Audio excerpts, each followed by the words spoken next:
प्रत्येकाला म्हणजे कुणाला एखादी कला अवगत असते तर कुणाला एखादी कला पाहायला ऐकायला आवडते. आणि कला निसर्गाने प्रत्येकाला काहीतरी दिलेलं आहे. फरक एवढाच आहे की कुणाला ते माहीत असते, कुणी आपल्या त्या सुप्त कलेचा विकास करतो, कुणी करत नाही. प्रत्येकाला, कारण निसर्गानं प्रत्येकाला बॅलन्स केलेला आहे. बॅलन्स पुन्हा आपल्याला असं वाटतं की त्याला एवढं काही आपल्याला पण दिलेलं आहे, पण आपल्याला ते दिसत नाही किंवा आपल्याला त्याच्याकडं फारसं लक्ष द्यायला म्हणजे आवडत नाही. प्रत्येकाला काहीतरी दिलेलं आहे. असं आपण जेव्हा विचार करतो याच्यात एखादी उणीव आहे, परंतु त्याच्या त्या उणीवेकडे आपण पाहतो, पण त्याच्यात एखादी चांगली गोष्ट असेल, एखादी कला असेल, एखादी प्रतिभा असेल, ते आपण लक्ष देत नाही. त्याच्यात एखादी अशी प्रतिभा असते की त्याच्या उणीवेकडे बऱ्याचदा लोकांचं दुर्लक्षसुद्धा होते.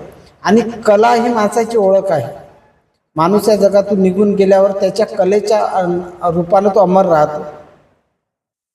राष्ट्रसंतांनी सुद्धा म्हटलेलं आहे की एकतरी असू दे अंगी कला, नाही तरी काय फुका जन्मला. कारण तो माणूस कसा असते, बऱ्याचदा त्या माणसामध्ये जर एखादी अप्रतिम कला असेल ना, तर त्याच्या बाकीच्या गोष्टीवर दुर्लक्ष केले जाते. बरेचदा असे लोक पाहतो की ते सामाजिकदृष्ट्या ते लोकांच्या दृष्टीने नकारात्मकतेच्या भूमिकेत असतात, पण त्यांच्याकडे एखादी जर कला असेल ना, तर त्या कलेमुळे तरी त्यांचा त्या ठिकाणी तरी सन्मान होतो. ठीक आहे.